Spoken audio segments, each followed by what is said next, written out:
예, 여러분 안녕하세요. 자, 이번 시간에는 그 민담의 세계부터 강의를 좀 하도록 하겠습니다. 여러분 그 구비문학의 세계의 제5장 민담의 세계입니다. 자, 구비문학의 세계 제5장 민담의 세계입니다. 자, 여러분 페이지로는 123페이지를 펴보십시오. 자, 일단 여기서 보면 이제 민담의 전승과 재창조라고 나왔죠. 그러니까 민담이라는 것은 한자로 쓰면 백성민자에 이제 말할 담자를 쓰죠. 이렇게 쓰는데, 그래서 이 민담의 주인공이 보통 사람, 보통 사람 또는 열등한 사람의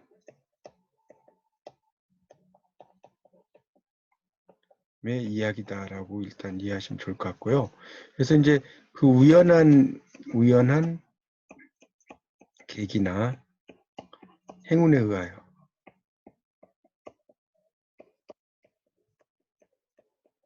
어떤 어려움을 극복하는 이야기다. 이렇게 이제 볼 수가 있겠죠. 그러니까 민담이라는 것은 주인공이 보통 사람 또는 열등한 사람 이야기고요. 우연한 계기나 행운에 의해서 극복하는 그런 이야기를 말한다라고 볼 수가 있겠습니다. 그게 이제 민담의 어떤 이야기라고 할 수가 있겠죠. 그래서 그 123페이지를 펴보십시오. 123페이지. 123페이지입니다. 그래서 이제 123페이지 보면 이야기 주머니라고 시작되죠. 제일 처음에. 그래서 이야기 주머니가 있다. 이야기를 좋아하는 소년이 자신이 들은 이야기를 모조리 큰 자루에 넣고 주둥이를 꽁꽁 묶어 놓았다. 그 속에 들어있는 재미난 이야기는 수없이 많다. 그래서 장가를 가게 되었고 장성한 그는 이제 이야기 주머니에 관심이 없다. 그 자루는 대청 대들보에 매달려 있을 뿐이고 자루 속에 구금되어 있는 갇혀 있다는 소리죠. 이야기들은 주인에게 복수하기로 했다. 그래서 이제 독수라는 것은 뭐냐면 독이 있는 물 이런 뜻이죠. 독이 있는 이 아자가 어금니 아자예요. 어금니 아자. 어금니. 그다음에 독사 등으로 하해서 젊은 신랑을 죽이려고 했다. 이런 얘기죠. 그래서 이제 그러나 충직한 신랑의 하인으로 그 복수는 실현되지 못했다라고 나오죠. 그러니까 결국 민담이라는 것은 이야기의 이야기라는 거예요. 민담의 본질이 그 밑에 나오죠. 그러니까 이야기를 듣고만 그치는 게 아니고 다른 사람에게 다시 전해야 된다는 거죠. 계속해서 전수. 그러니까 결국은 이 이야기의 본질적 기능. 자, 이것은 향유, 뭔가를 누리는 거죠. 그래서 전달. 이렇게 이제 볼 수가 있겠죠. 계속해서 뭔가를 전달한다는 겁니다. 그렇게 정리하시면 되겠습니다. 자, 그래서 그 다음 단락을 보세요. 그 다음 단락에 보면 민담의 전승은 여기서부터 따름이다까지 있을 거예요. 따름이다. 자, 이 부분을 네모를 쭉 쳐놓으시고 별표를 쳐놓으세요. 네모 별표. 자, 그래서 이 민담이라고 하는 것은 지금 123페이지의 세 번째 단락이죠. 이 민담의 전승은 신화나 전설과 다르다. 신화는 신성하죠. 그러니까 신화라는 것은 신의 이야기니까 홀리라고 이야기했죠. 신성한 영어로 홀리 아닙니까? 신성성을 인정하는 민족에 속하는 사람으로서 전승이 의무이기도 하다는 거죠. 신화는. 그다음에 전설은 증거물, 동그라미 전설, 증거물. 이 전설에서는 증거물이 중요하다고 그랬죠. 예를 들면 전설의 고향 같은 데 보면 팔공산 갓바위에 얽힌 전설입니다. 자, 이게 증거물이죠. 그런 것을 이야기를 하는 것이고요. 그래서 이 증거물을 대하는 사람들은 이것들과 관계시켜 전설을 계속 전승한다. 그래서 이제 민담에서는 신성성도 없고 전승의 이유는 이야기 자체의 흥미와 의미일 따름이다. 이렇게 썼습니다. 자, 그 다음 단락에서 이제 전승이라는 것은 변화를 내포한다. 거기 동그라미 좀 쳐놓으세요. 마지막 단락에 변화를 내포한다. 변화를 내포한다. 체인지가 있다는 거죠. 이게 이제 전승에서 또 중요한 특징이죠. 그러니까 그냥 전승으로만 되는 것이 아니고 이거 자체가 이제 하나의 변화를 내포한다는 것이 상당히 중요한 특징이 되겠습니다. 자, 그 정도만 여기서 이해하고 넘어가겠습니다. 자, 124쪽으로 이제 넘겨보세요. 124쪽. 그래서 이제 특히 이제 여기에서 좀 설명하고 싶은 것은 이제 화소라는 것이 이제 계속해서 나오기 때문에 조금 그 화소라는 거에 대해서 조금 설명을 좀 드리도록 하겠습니다. 자, 123쪽에다 좀 써주시면 좋겠어요. 위에 공간에. 화소. 자, 이게 이제 화소라는 의미인데, 이 화소를 이제 우리가 모티프라고도 하고, 모티브라고도 한다고 그랬죠. 자, 그래서 이거는 이야기를 이루는 독립된 요소. 이렇게 필기하십시오. 이게 화소다. 이야기를 이루는 독립된 요소가 화소다. 이렇게 이해하시면 될 것 같고요. 그래서 오늘 그 수업은 제가 그 제5장 민담의 세계를 좀 하고요. 그 무가의 세계는 제일 마지막에 강의하겠습니다. 무가의 세계는 이 책이 다 끝나고 나서 이제 다 끝장까지 끝나고 나서 최종적으로 강의를 하겠습니다. 이게 상당히 이야기할 게 많아서 무가는 제일 나중에 한다라고 이해하십시오. 그래서 오늘은 아마 민담하고 시간이 남으면 민요의 세계까지 끝낼 수 있으면 끝내는 걸로 하겠습니다. 자, 그래서 이제 이 모티프인데, 자, 이 모티프는 이제 우리가 이제 공통화소라고 하는 것이 있다는 거죠. 공통화소. 자, 그러니까 이게 뭐냐? 첫 번째가 물건이라는 거. 그다음에 두 번째는 행위죠. 세 번째가 행위죠. 자, 이렇게 있는데, 자, 이 물건이라는 것은 이제 이런 거죠. 하늘을 나는 양탄자. 하늘을 나는 양탄자. 이게 이제 대표적인 거죠. 그다음에 이 행위자라고 하는 것은 뭐 신데렐라, 콩쥐, 신데렐라라, 콩쥐, 팥쥐 같은 경우죠. 자, 행위라고 하는 것은 이제 금기를 제시하죠. 타부. 그다음에 금기 위반이 있죠. 위반 있죠. 예를 들어서 이제 뭐 장자못 전설 같은 데서 나든가 또는 소돔과 고모라라든가 이런 데 보시면 어때요? 뒤를 돌아보면 돌로 변한다. 이런 거 아닙니까? 이건 이제 서양의 이야기, 동양의 이야기인데 이런 금기를 제시해 줍니다. 이제 근데 꼭 금기를 제시해 주면 그 금기를 위반하게 돼 있어요. 이게 또 이제 문제적인 요소가 되는 거고요. 자, 네 번째가 바로 장소입니다.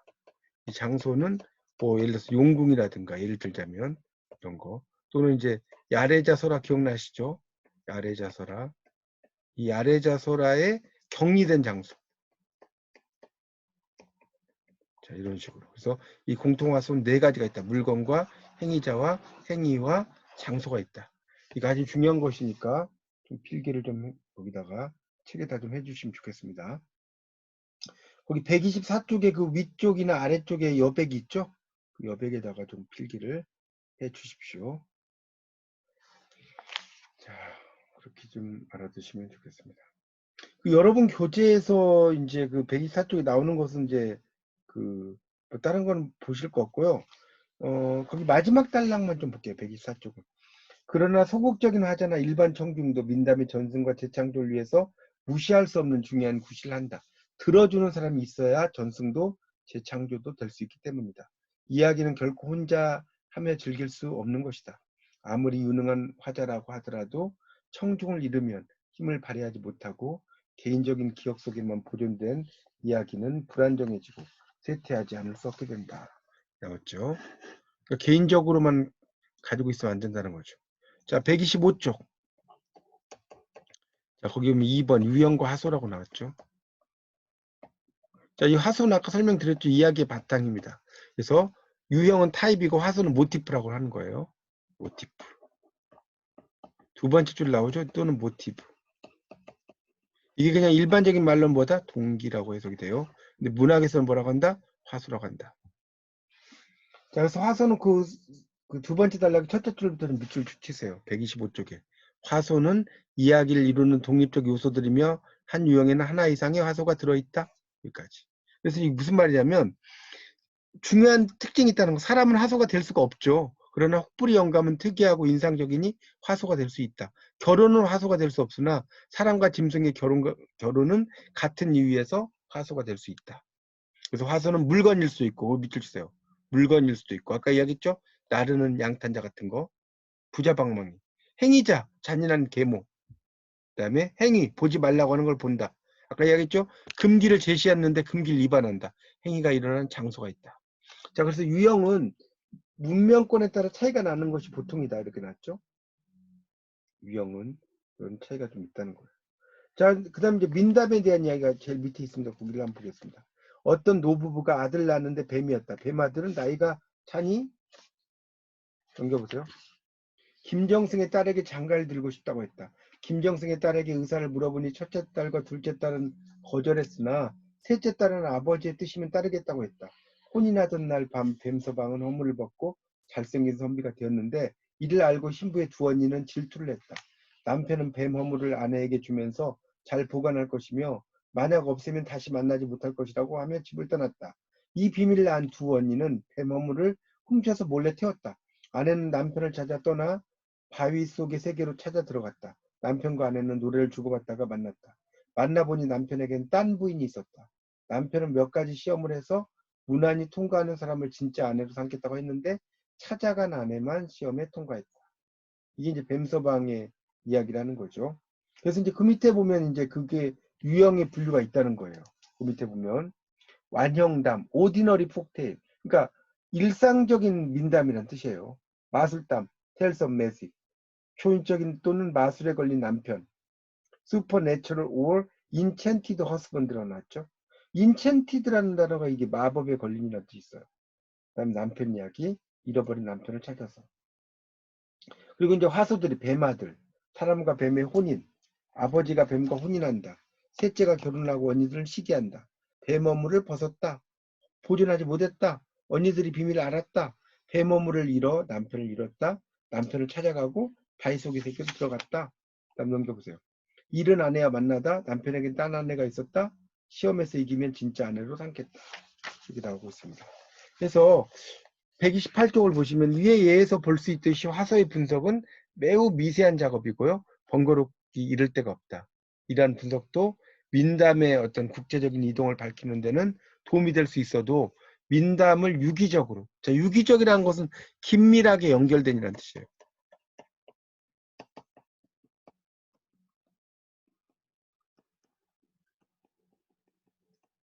그러니까 유기적으로라는 것은 긴밀하게 연결시킨다는 뜻이겠죠.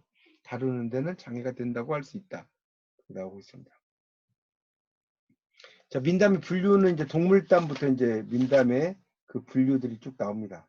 자, 요거는 좀 필기를 좀 하고 또 설명 좀 드릴게요. 그 위에다 좀 필기를 하세요. 민담의 분류. 첫 번째, 동물담. 자, 동물담이니까 뭐예요? 동물이죠. 하나의 개체의 중심이다. 쓸 수 있겠고요. 자, 두 번째는 본격담이죠. 다양한 형태의 민담.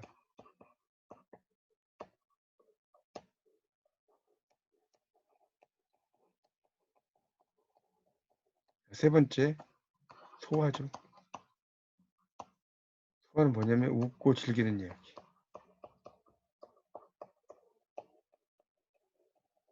이렇게 볼 수가 있겠습니다. 이게 이제 민담의 분류라고 할 수가 있겠죠. 자, 그렇게 정리를 하십시오. 그래서 이제 다시 129쪽으로 이제 가서 또 설명을 좀 드리겠습니다. 129쪽입니다. 교재. 129쪽. 자, 129쪽에 보면 동물담부터 나오죠.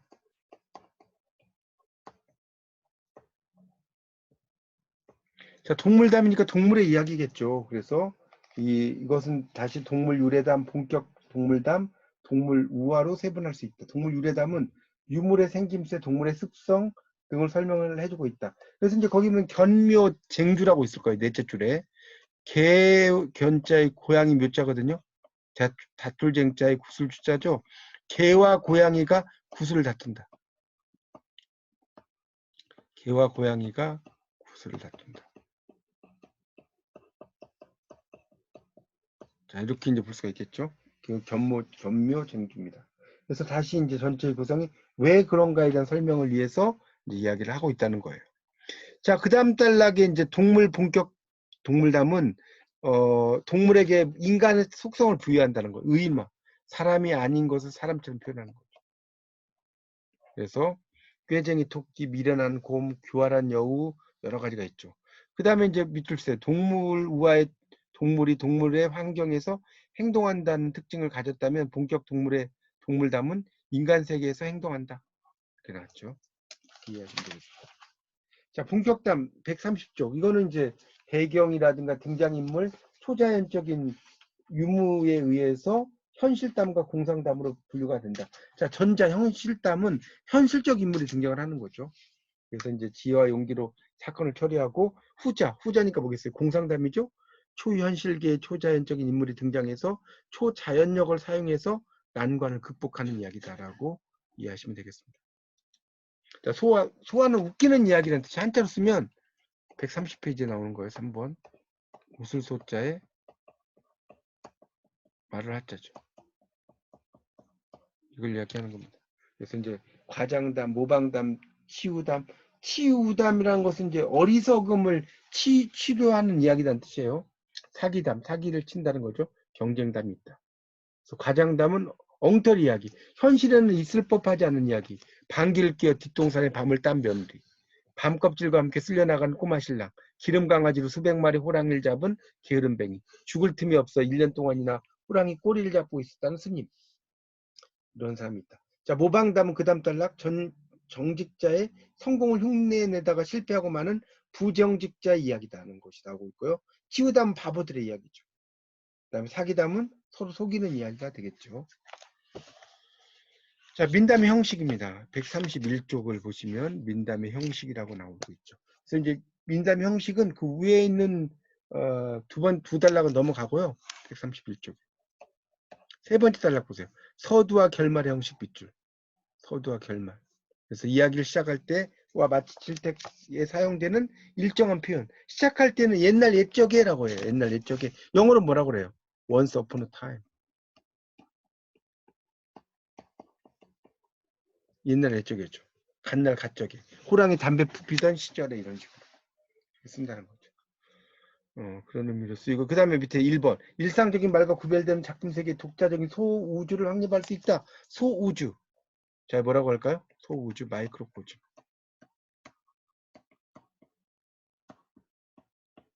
자, 그 다음에 그렇게 이제 볼 수 있겠고요. 이야기가 서사적 과거 시제로 전개됨을 명백히 한다. 이렇게 밑줄 주세요. 명백히 과거로 전개돼. 끝나고 나서는 이제 현재로 돌아오게 해준다. 그 다음에 이제 결말에서는 허구적인 그럴듯함을 강조한다. 흥미를 돋구어 준다라고 나오고 있습니다. 대립과 반복의 형식 132쪽. 자, 132쪽으로 넘겨보세요.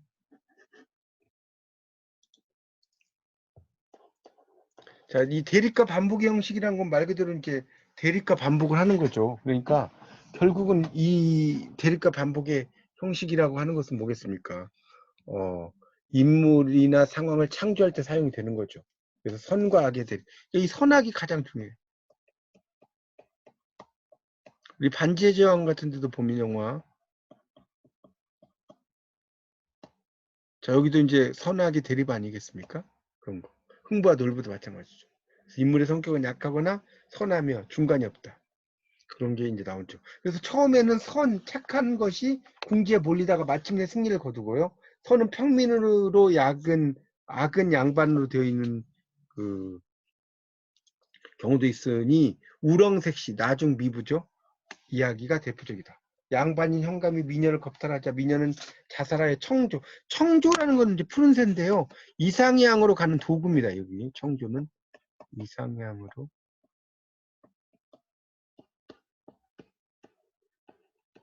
도구라고 이제 볼 수가 있겠죠. 청조가 되고 참빗이 되어 현감을 괴롭힌다. 살아서 다하지 못한 싸움을 죽어서 계속해서 원수를 갚는다라고 나오고 있죠. 그런 식으로 이제 쭉 쓴다는 거예요. 대립은 그래서 그 다음 단락에 보면 현실의 문제를 선명하게 반영하는 방식이다라는 말도 나오고 있어요. 그다음 반복 역시도 그 다음 단락에 있죠. 반복적 성격인데 바보 사이 실수담 심보 사나운 호랑이와 할머니 뭐 여러 가지가 있죠. 햇님 달님도 있고 그런 얘기가 나오고 있습니다. 자, 그 다음 선악의 대립과 결부된 반복은 두 번으로 이어진다. 혹된 영감을 흉내내다가 혹 붙이고 온 영감, 흉부를 흉내내다가 망한 놀부의 경우 이런 것들이 많이 이야기가 되고 있습니다. 그 밖에서는 세 번이 흔하다. 세 가지 소원, 세 가지 실현, 또 세 가지 과업, 세 가지 보물, 삼형제. 우리나라에서도 삼세판. 또 뭐 있습니까? 금운동. 또 뭐 있습니까? 가위바위보. 아주 많이 쓰는 거 아닙니까? 이런 것이 이제 그런 이야기를 써놓은 겁니다. 그러니까 그런 삼이라고 하는 것이 또 삼신할머니도 있죠. 그래서 이제 뱀서방에서도 셋째 딸 나오는 거예요. 뱀서방과 혼인하는 경우가 그렇다는 거예요. 그렇게 이제 이 삼이 그러니까 이런 걸 이제 우리가 민담 삼의 법칙이다라고요.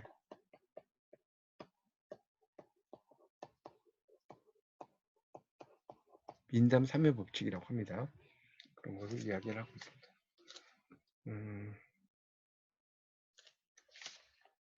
자, 그 밑에 단락에 이제 보면 거기 133쪽에 그 밑에 단락에 한 인물의 행동을 시간의 흐름에 따라 이야기한 단선적 진행이 민담의 기본 형식이다. 예를 들면 천냥전과 같은 이야기가 있다. 자, 사업에 실패한 장사꾼이 밑에 보세요. 마지막 남은 3천냥을 주고 세 마디 교훈을 샀다. 남이 질러가든 돌아가라. 남이 밉다 하거든 귀엽다고 해라. 곧거든 기어라. 고향으로 돌아가는 도중에 죄를 만나 길을 돌아갔으므로 도둑을 피해 목숨을 구했고 강가에 이르러 주술에 걸려 괴물이 된 용자, 용의 아들이죠. 를 귀엽다고 해서 여의주를 얻어요. 집에 이르러서 아내가 곱게 단장하고 기다리고 있기에 기었더니 바로 밑에 간부가 숨어져 있어서 불행을 면했다는 겁니다. 그런 얘기가 쭉 나온다는 거예요. 그래서 이제 넘겨보시면 이제 이런 그 이야기들에 대한 이야기가 쭉 설명이 되고 있죠. 특히 이제 그 두 번째 단락에 보면 아버지의 유물과 삼형제 이야기가 또 나옵니다. 134쪽에 거기를 한번 보겠습니다. 자, 가난한 아버지가 죽으면서 세 아들에게 맷돌과 대나무와 술병, 북을 유산 줬어요. 세 아들은 세 갈래 길에 세워져서 장자는 맷돌을, 차자는 술병, 그렇죠? 그다음에 삼자는 북을 가지고 도적, 귀신, 뭐 여러 그 형상들과 싸우게 되는 것이 나오고 있습니다.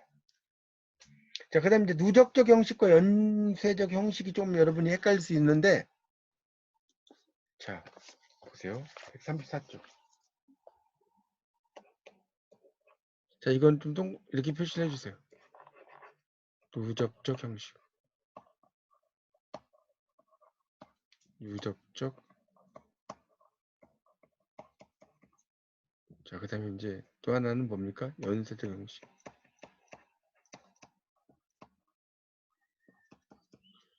그래서 이제 여기 보면 이 누적적 형식은 차곡차곡 쌓여간다고 써놓으세요. 차곡차곡 쌓여간다. 그래서 중간에 어느 사건을 빼면 이야기가 성립될까 안 될까? 성립되지 않는다는 거예요. 이야기 성립이 안 돼. 이야기 성립이 안 됩니다. 근데 연쇄적 형식은 뭐예요? 거기서 써놓으세요. 어떤 사건을 빼도 이야기가 전개돼. 어떤 사건을 빼도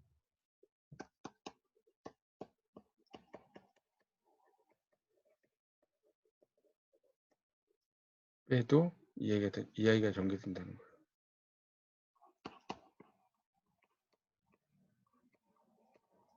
이제 볼 수가 있겠죠. 그 밑에 있는 건 여러분이 한번 읽어보시면 좋겠습니다. 그 다음에 이제 135쪽에 보면 넷째 줄에 회기적 현상이라고 나왔죠. 원래 형태로 나간다는 거예요. 회기적이라는 것. 그런 것을 이야기를 하고 있습니다. 그래서 두더지의 혼인이 좋은 예인데 여러 높은 곳에서 혼자를 구하다가 결국 두더지에게로 되돌아간 이야기라는 거예요. 그렇게 볼 수가 있습니다. 자, 그 다음에 이제 민단 구조라고 하는 것은 이제 여러분이 좀 들어보셨겠지만 1학년 때 136쪽을 보세요. 136쪽에 보면 그 두 번째 단락입니다. 자, 민담의 연구가 보다 거시적인 관점에서 이루어지면서 구조에 대한 시야가 열렸다. 두 사람의 개척자는 프로프예요. 자, 이 프로프는 형태론자죠.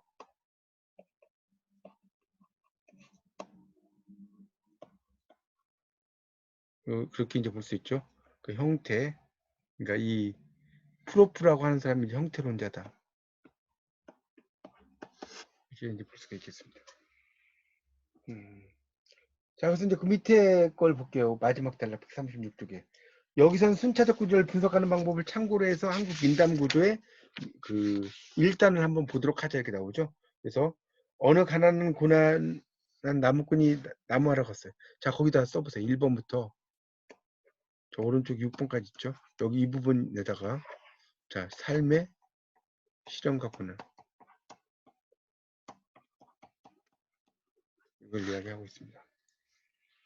그래서 동삼이가 이심이라는 이야기, 동삼과 이심이 밑에 보세요.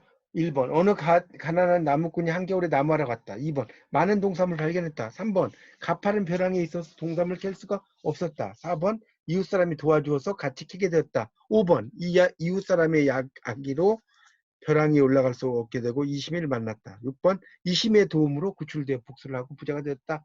이라고 있죠. 그런 것들이 상당히 중요하다는 겁니다. 여러분 이제 뭐 인터뷰를 한다 이러면 A는 B하다. 이렇게 이제 쓰시고, 그래서 이제 거기다 이거 쓰죠. 무엇을. 건축에 무엇을. 그 다음에 어떻게.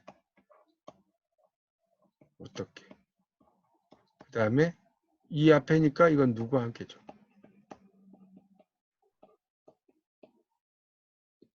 그렇게 이제 볼 수가 있겠죠. 누구와 함께. 137쪽을 좀 보도록 하죠. 거기, 그래서 이제, 거기를 보시면, 1에서 6까지의 각각을 단락이라고 한다면 뒤에 단락은 앞에 단락을 부정하고 있다는 거예요. 1은 고난이나 2는 행운이다. 3, 4의 관계도 마찬가지다. 고난, 행운이 계속해서 이어진다는 거예요. 자, 그래서 이제 고난 1번, 고난 2번, 의외의 행운. 행운이니까 고난의 반대죠? 부정. 고난, 부정이죠? 2의 부정. 의외의 행운, 3의 부정. 고난, 또 부정이죠? 의외의 행운, 5의 부정. 이렇게 나오고 있습니다. 이렇게 좀 정리를 좀 하시면 되겠죠. 그 다음에 신부가 슬기로 이심이를 죽였다. 열등한 존재라고 써주세요. 신부에다가 열등한 존재. 열등한 존재가 신부의 이야기죠. 자, 민담에 나타나는 대중의식. 130쪽입니다. 그러니까 민담은 이제 뭡니까?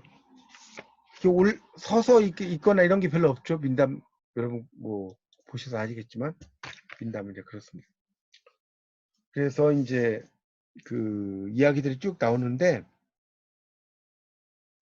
139쪽에 이 지하국 태적 이런 말 나오죠. 민담이 지닌 민중의식을 나타내주고 그러니까 결국은 인간과 그 비인간의 싸움이다. 민담은.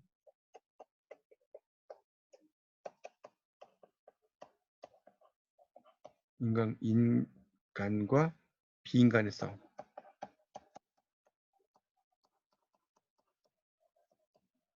그렇게 이제 볼 수가 있겠죠. 하여튼 이 지하국 대적 퇴치 같은 경우도 민담의 이제 이야기인데 그 보통 이야기에서 보면 남자가 이렇게 갇혀 있고 여자가 갇혀 있잖아요. 여자가 갇혀 있을 땐 여자는 다 기혼자예요. 남자가 갇혀 있을 땐 미혼자. 자, 여자가 갇혀 있을 때는 어때요? 투사적인 이미지. 이런 것들이 이제 그 많이 있죠. 그 민담에서 그런 이미지 같은 것들이. 하여튼 인간과 비인간의 싸움인데 보통 이제 그 남자가 남자에게 갇히면 뭐 주로 이제 공주라든가 이런 사람이 와서 구해주고 나서 결혼하잖아요. 맞죠? 근데 여자가 이제 만약에 갇혀 있으면 항상 남편이 와요. 남편. 그리고 이 잔금을 주고 이제 뭐 기혼을 하든가 이런 것은 이제 볼 수가 있겠죠. 어쨌든 남자는 그 뭡니까? 남자하고 여자하고 있을 때 여자가 갇히면 다 남편이고 남자가 갇힐 경우는 아내만이 아닐 수도 있다는 거예요. 그게 중요하다는 겁니다. 그 다음에 이제 밑에 마지막 단락에 장수와 아기의 대결 이런 말도 나오고 있습니다. 그래서 쭉 여러 가지가 이야기가 되는데 그 142쪽을 보세요. 142쪽. 거기 보면 거기 이제 인용문 바로 위에 있죠. 기쁜 뜻은 지니지 않으나 삶의 여유를 갖게 해주는 시원한 웃음을 제공하는 소화도 있다. 바보 사위. 자, 어떤 산중에 호랑이란 놈이 먹을 걸 구하러 나갈 궁리를 하고 있었어요. 마침 어느 농부가 산 아래에서 담뱃밭을 맨다는 거예요. 옳지 저놈을 잡아먹으리라. 잔뜩 장을 대고 있는데 일하던 청년은 땀이 나고 덥던지 우통을 훌떡 벗어던지 나는 거죠. 그러니까 본이 살도 앵간히 쪘고 그런 중에는 찢는 수고미마저 덜 나고 옷까지 벗어놨다. 어찌나 좋은지 실컷 웃고 싶은데 이놈이 들고 도망치면 헛일이다. 그래서 어슬렁어슬렁 산통성이를 넘어가 실컷 웃고 넘어져 와서 그 농사꾼은 벌써 집에 들어갔는지 확인할 수 없다. 그래서 이제 이 전설이라고 하는 것 자체가 비장의 원천이라는 것이 쭉 이어지고 있습니다. 그 뒤에가 이제 그 예로 나오는 것들이 있는데 그 뒤에가 민담의 그 분석에서 구렁이와 그 꽤 많은 신부 이야기가 나올 거예요. 거기 143쪽에 나오는데 거기는 143쪽에 조금 이따가 좀 하도록 하겠습니다. 일단 여기까지 하고요. 이거 하고 제가 7시 40여 분 정도에 다시 초대해서 그것을 이어서 설명을 하도록 하겠습니다. 감사합니다.